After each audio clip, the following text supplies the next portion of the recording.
सभापति जी आगे सर, आगे। आज हम संविधान की गौरवशाली यात्रा पे बात करने के लिए चर्चा कर रहे हैं। कल से ये चर्चा चल रही है सर। मैंने बहुत सारे दोनों पक्ष के और जितने भी हमारे मेंबर हैं सुना सर, उनको बड़े बड़े नेता हैं सर। इसके भाग 1 में लिखा हुआ है India that is Bharat, Hindustan नहीं लिखा हुआ है सर।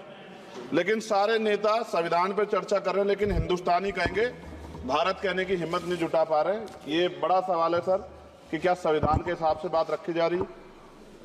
मैं धन्यवाद दूंगा फूले साहू बाबा साहब अम्बेडकर को और मेरे नेता मान्यवर साहब श्री काशीराम को।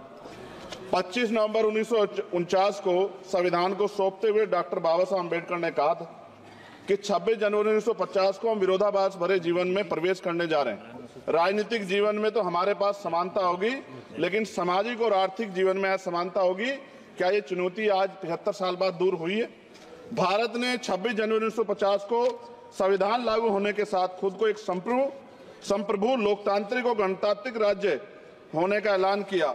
लेकिन सर उस समय संविधान की स्थिति ये थी कि जैसे गांव का कोई आदमी, मैं 50 की बात कर रहा हूं, वो 50 साल पहले शहर में आ जाता और बड़े लोगों की महफिल में चला जाता, उस जहां वो खाना खा रहे हो, और वो टेबल पे नैपकिन को खा के जो है ये कहता कि ये तो फीका, क्योंकि वो जानता ही नहीं था, वो समझता नहीं था संविधान को, संविधान है क्या। संविधान उसके लिए महज दस्तावेज था। ये जिम्मेदारी थी राजनीतिक दलों पे कि वो संविधान को व्यवहार में लेके आते। और इसके इतने सारे आर्टिकल हैं, अगर इनको व्यवहार में लाया जाता तो मुझे लगता कि आज देश बहुत बदल गया होता। बाबा साहब ने कहा था कि लोकतंत्र भारतीय भूमि का केवल ऊपरी पोशाक है, उनके अनुसार यहाँ की संस्कृति अनिवार्य तौर पर लोकतांत्रिक है। भारत जैसे गरीब और गैर बराबरी वाले देश में संविधान के जरिए छुआछूत खत्म करना, वंचितों के लिए सकारात्मक उपाय करना, सभी वयस्कों के लिए मतदान का अधिकार देना और सबके लिए सम्मान अधिकार तय करना, ये बहुत बड़ी उपलब्धि थी सर। ये संविधान है कि आप वहां बैठे हैं और मैं यहाँ खड़ा होकर अपनी बात रख रहा हूं, और इस देश में आदिवासी महिला के तौर पे जो है राष्ट्रपति बनी है, और प्राइम मिनिस्टर तो नहीं बना, लेकिन शेड्यूल कास्ट के बड़े नेताओं को भी जो है राष्ट्रपति बनने का मौका मिला। इस संविधान की देन, अगर वोट हम पे नहीं होता तो शायद अमीर और जो राजा महाराजा खुद को मानते हैं हमारी गलियों तक नहीं आ पाते, हमारे हाल नहीं जान पाते। आजादी का मतलब सर सिर्फ अधिकार पाना भर नहीं है, इसके लिए हमारे संविधान में सरकार और नागरिकों के अधिकारों के साथ साथ उनके कर्तव्यों का विस्तार से उल्लेख किया गया है। बाबा साहब ने संविधान सभा में दिए गए भाषण में कहा था कि स्वतंत्रता आनंद का विषय है, पर अब हमें अपनी जिम्मेदारियों पर भी ध्यान देना होगा। संविधान ने सुनिश्चित किया कि रानी के पेट से राजा जन्म नहीं लेगा, वोट से नेता तैयार होगा। आर्थिक बराबरी के लिए सरकार क्या कर रही है? गरीब और गरीब हो रहा है और अमीर हो रहा है। सुबह उठते कहीं बम की धमकी मिलती, कहीं दंगे की। ये अमृत काल है सर, यह धमकी काल है। कितना बढ़ रहा है आर्टिकल 15 सर। भारत में आज भी घोड़ी चढ़नी बैठते होती है सर। क्या दलितों को यहाँ भी बोलने का सर? अगर सबको 4 मिनट दे दो, ये भेदभाव नहीं चलेगा दलितों के साथ। Time is 4 minute, don't waste. भाई सर आप चेक करो, अगर सबको 4 मिनट दिए तो आप मना करो, मैं बंद कर देता हूँ इसको। क्या दलितों को सबसे आखिरी में नंबर मिलेगा और बोलने का मौका मिलेगा? क्या मजाक कर रहे हैं सर आप? नो, ये all independent people are having only 4 minutes. You take sir. Independent में अपनी पार्टी का मेंबर हूँ सर, और जीत के आया हूँ सर, किसी की दया में नहीं आया। Take 1 minute and finish sir. कल भी बोले तो एक दलीय पार्टी के लोग, आप मौका दो सर। मूछे रखने पर हत्या होती है, महिलाओं पे, छोटे मासूम बच्चों पर रेप हिंसा होती है। एनसीआरबी का डाटा देकर डर लगेगा। यही 1 किलोमीटर में संविधान को जलाया गया, और महाराष्ट्र के परभनी में अभी भी संविधान को नष्ट किया गया, उसकी कॉपी को। आर्टिकल 25-26 में संविधान में सभी को धार्मिक आजादी। कहाँ है दलितों की, मुसलमानों की, जैनों की, बौद्धों की, ईसाइयों की? छत्तीसगढ़ में सतनामी समाज को संविधान की अपनी धार्मिक आजादी के आधार पर जो है उनको अपमानित करके जेल में बंद कर दिया। संभल, अजमेर, अयोध्या सब इसका उदाहरण है। ये सरकार आलोचना डरती है। कितने लोग जेल में बंद है?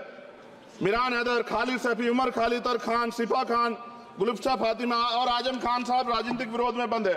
सरकार यहाँ बैठी है, सरकार सामाजिक न्याय की बात करती है। बताए कितने दलित मुख्यमंत्री बना रखे आपने? 13 ज्यादा सरकार स्टेट में सरकार है। कितनी महिला मुख्यमंत्री है? आपकी सरकार ने सुप्रीम कोर्ट के आदेश के बाद रिजर्वेशन प्रमोशन में जारी नहीं किया, और ओबीसी को पॉलिटिकल रिजर्वेशन आप देंगे नहीं देंगे, आप बताने का काम करें। मैं 75 साल की गौरव यात्रा में हम एक सभ्य समाज नहीं बना पाए, इसलिए जाति आधार पर SC ST OBC के बच्चों को प्राइमरी स्कूल से लेकर उच्च संस्थानों में भेदभाव किया जाता है। सरकार निरंकुश हो गई, कोई बुलडोजर से कार्रवाई करता है। कल मंत्री जी ने कहा हमने राष्ट्रीय पिछड़ा वर्ग आयोग बनाया, 69 शिक्षक भर्ती में उसकी सिफारिशों को नहीं माना। EWS के जरिए आपने संविधान पे आरक्षण के प्रावधान पे हमला किया। 1 मिनट में खत्म कर रहा हूं सर। संविधान सर न्यायपालिका में आर्टिकल 124 ये कहता है सर, ये अधिकार जो है Sanjay sir ji please conclude sir. 1 minute में प्लीज संविधान में न्यायाधीशों की नियुक्ति का अधिकार राष्ट्रपति के द्वारा होना चाहिए, अभी तक नहीं हो रही है। All India judicial service commission कब बनेगा? क्या चंद परिवार ही सर जज बन सकते हैं? और आज हम सर, मैं सरकार से सवाल पूछना चाहता हूं सर, सेवाओं में SC ST OBC वर्ग का कितना प्रतिनिधित्व है? भारत सरकार के मंत्रालयों के अधीन PSU में, बैंकों, बीमा कंपनियों में और स्वस्थायी संस्थानों में आउटसोर्स तथा कॉन्ट्रैक्ट पर वर्तमान कार्यरत कर्मचारी कुल कितनी संख्या है? आउटसोर्स और कॉन्ट्रैक्ट में कार्यबल SC ST OBC कितना प्रतिशत है? निजी क्षेत्रों में कार्यरत कर्मचारी उनके SC ST OBC की वर्ग लाभ। सर खत्म कर, लास्ट पॉइंट सर मैं फिर स्पष्ट तौर पर कह रहा हूं सर, यहां बैठे SC और OBC के मेंबर से कह रहा हूं सर, उनको सामाजिक जिम्मेदारी का ध्यान भी रखना चाहिए। पार्टी के प्रति वफादारी के साथ साथ अपने वर्गों के प्रति ईमानदारी भी रखनी चाहिए। ईमानदारी नहीं होगी तो इन वर्गों का भला नहीं हो सकता और हमें बहुत सरकारों से उम्मीद नहीं है। बहुत बहुत धन्यवाद सर। Thank you. बहुत बहुत धन्यवाद सर। आज संविधान की ऊपर चर्चा करने के लिए आपने